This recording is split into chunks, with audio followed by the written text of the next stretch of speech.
Hey, what's up gamers? You have TigerChainsaw. Let me take you back to the year 2020. That is the year that I decided to start collecting video games. I don't know what it was, I just had this urge to get all these games that I didn't have as a kid that I've always wanted to play into my collection. And so for the very first time in over 10 years, I bought a game on eBay. Got any guesses to what that was? Yeah, it was Dead or Alive on the PS1, and I'm really excited to review this game on my channel today. I've been playing it a lot, and I have quite a few thoughts on this game.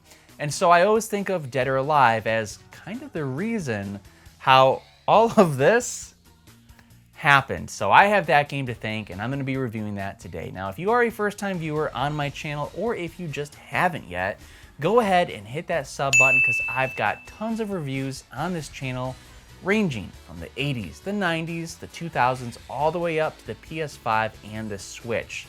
So go ahead and hit that sub button because it helps me grow and you get to check out all of those game reviews. All right, gamers, are you ready to be serious? Because we are entering the ring and battling some Jiggle physics. Oh, I love tits in my face. Sorry. That had to happen, and I'm sure that won't be the last time that I say something ridiculous in this review. Let's get to it. Fighting franchises were popping up in the 90s almost every year. Some would become mainstream, others not so much. If you think of the franchises, you start with Street Fighter, Mortal Kombat, or perhaps Tekken. But the Dead or Alive franchise, I think, has flown under the radar for most of its life. Team Ninja and Tecmo teamed up and released Dead or Alive in the arcade, and then in 1998 ported it to the PS1. As Gerald Broflovsky would say from South Park, curse you and your rockin' tits. Let's get into this Dead or Alive plot, but be warned, spoilers are ahead.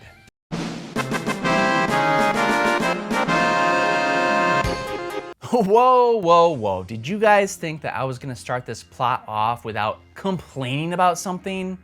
Well, I'm about to, because I had noticed when I played through this game with every single character that there was almost no presentation. There was almost no story, and it made me wonder, what the hell's going on? How can you have a story mode or a single player campaign of a fighting game and not really know what's going on or have any ending scenes? Well, here's what really happened. In America, the Western release of Dead or Alive on the PS1 removed all of the ending scenes and almost all of the cutscenes because us Americans just can't handle boobies. That sucks. I absolutely hate censorship so much, and it really pissed me off that I learned about that.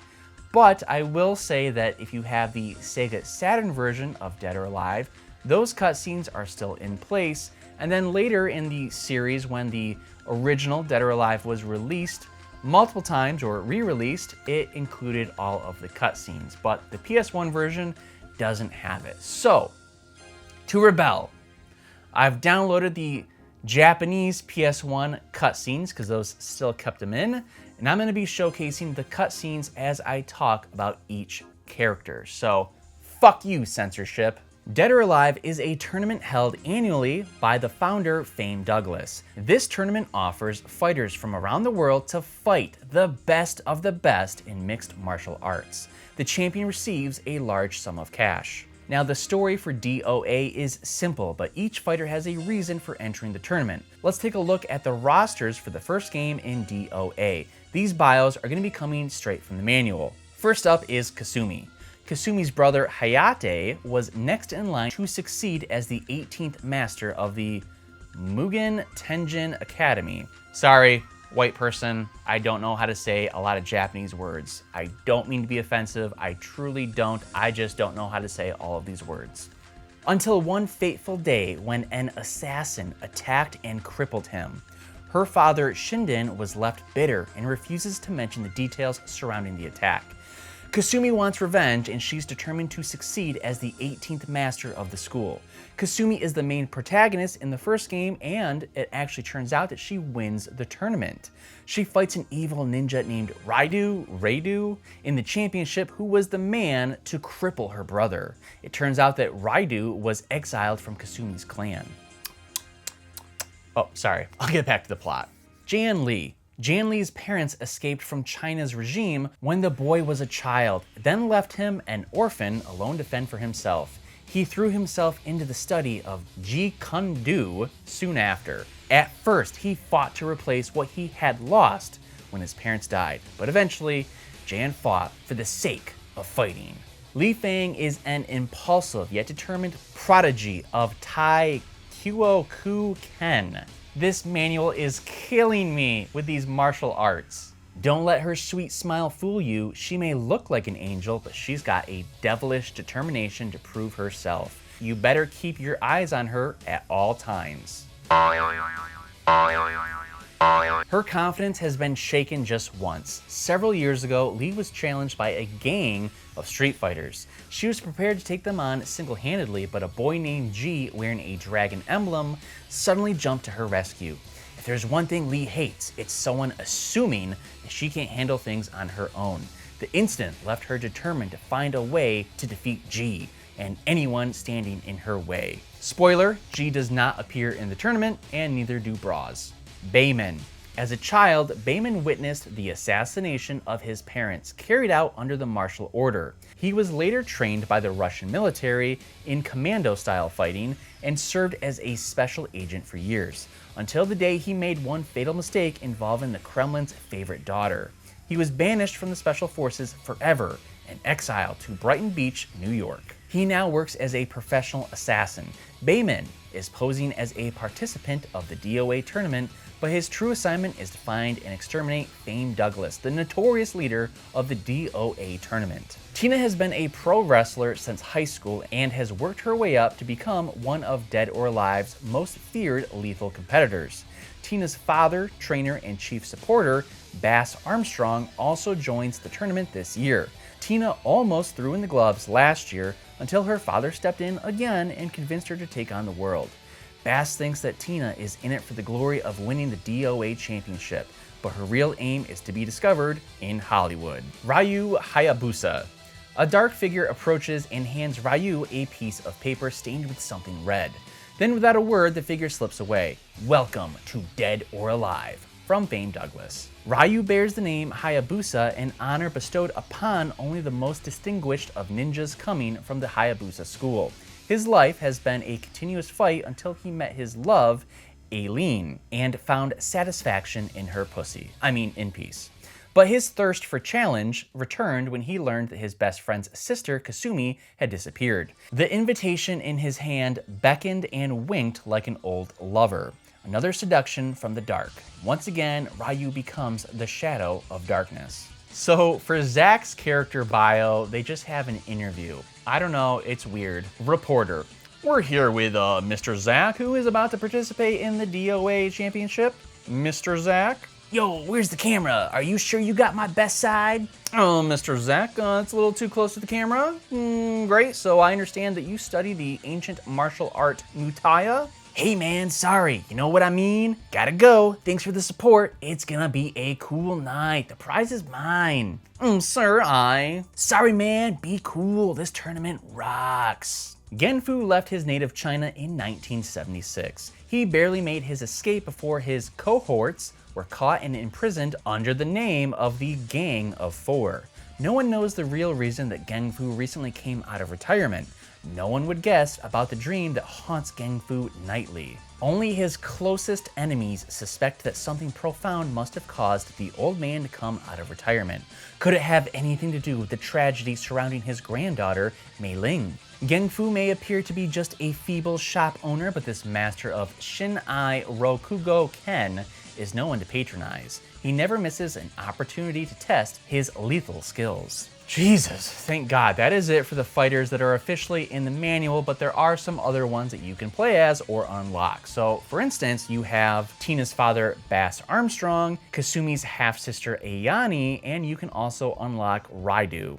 redo. I still don't know how to say that.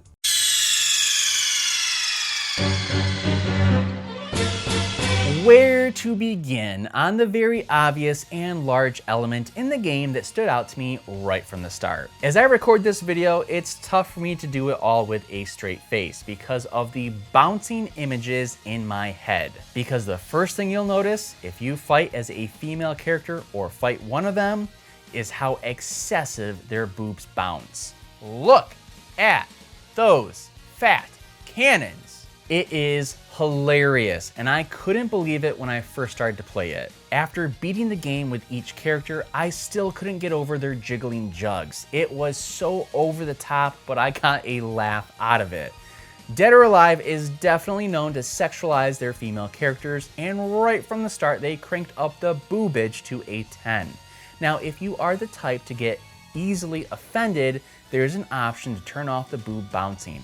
But if you select that, I can only imagine that you like to watch your girlfriend get fucked while you sit in the corner. Okay, now that I have that feature out of the way, mommy milkers, fun bags, big juicy melons. All right, I swear I'm done. I just had to get that out of my system, and now I can talk seriously about the great gameplay of Dead or Alive. Honk honk. Dead or Alive offers a new option for fighting games that I think works pretty well. Instead of a guard position, you can hit square and enter a hold position to catch your opponent's foot, leg, arm, or fist if they try and attack you. You'll be able to reverse the attack and send them back the other way. This comes into play when you fight very aggressive opponents, and really it's the only option to defeat the upper tier fighters. Each fight is the best 2 out of 3 with rounds being 30 seconds each, encouraging you to make quick work of your opponent. There's no ring out, but there is a danger zone, which is the outside of the fighting square. If you knock your opponent down outside of the ring, they'll fall onto an explosion for extra damage, but be careful because the same can happen to you. It was fun to KO all of my opponents outside of the ring because when they are knocked out, their body flies 50 feet in the air before coming down. Besides the boob physics, Jesus Christ, that girl's gonna knock herself out with those things. I thought the fighting physics were generally well done. There is a quality of smoothness when you catch your opponent's attack or when you each throw a punch or kick at each other. You don't just bounce off each other, but the limbs lock into place realistically. One thing that could have used some work was how slow the fighters moved toward each other. I would inch my way toward my opponent if they were a few feet away. I wish there was a button to activate a walk or a run towards them. Now the computer player had no trouble running at me, so perhaps there is a way, I just didn't know what it was. I'm gonna be real upfront with you guys. I'm no good at fighting games. I'm quickly and sadly learning that. Mortal Kombat utterly destroys me. Tekken is a pretty tough challenge, but with Dead or Alive, I found that the normal difficulty setting was just a little bit easier than the rest of the fighting games that I had previously played. But even in normal mode, it's difficult to get to the final fight without getting knocked out 50 times by various fighters. Perhaps I just don't have the patience required to learn the moves and mechanics of each fighter. I tend to just button mash my way to victory. Dead or Alive offers a variety of other modes besides the tournament. You can train against a dummy fighter, something that I probably should have done, but there's also a survival mode, a team battle mode, and an arcade mode.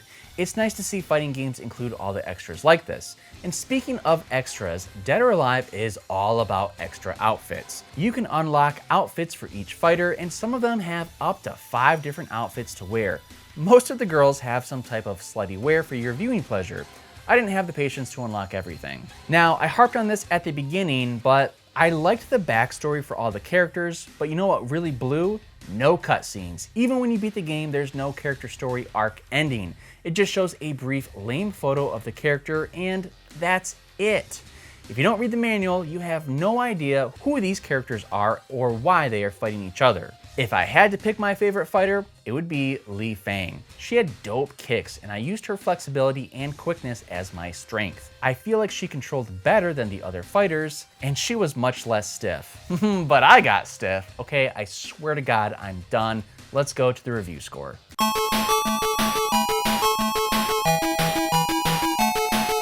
Dead or Alive presents an interesting combat technique with the hold button. It works really well and offers something different than just a guard. I had a tough time pulling off any combos and just resorted to button mashing. If you like fighting games with character stories, look elsewhere, at least for the PS1. But if you like big boobs that smack girls in the face, Dead or Alive is your game. Dead or Alive scores a 6.6 out of 10. It does some great things, but that censorship and lack of cutscenes in the game really hurts it. Gamers, that was my review of Dead or Alive from 1998 on the PS1. I would love to hear from you guys that have watched this review through all of my terrible jokes and puns and gotten to the end. What are your thoughts on Dead or Alive, the original one? One, did you know that it was censored compared to the Japanese release? Or do you have the Saturn version and you played it and got to see all the cutscenes? Lucky dog. All right, while you're typing away your comment on your memories and your nostalgia for the first game in the Dead or Alive series, let me know who was your favorite fighter from the first game. And also, you gotta let me know how much you liked those boob jiggle physics. I thought personally it was hilarious.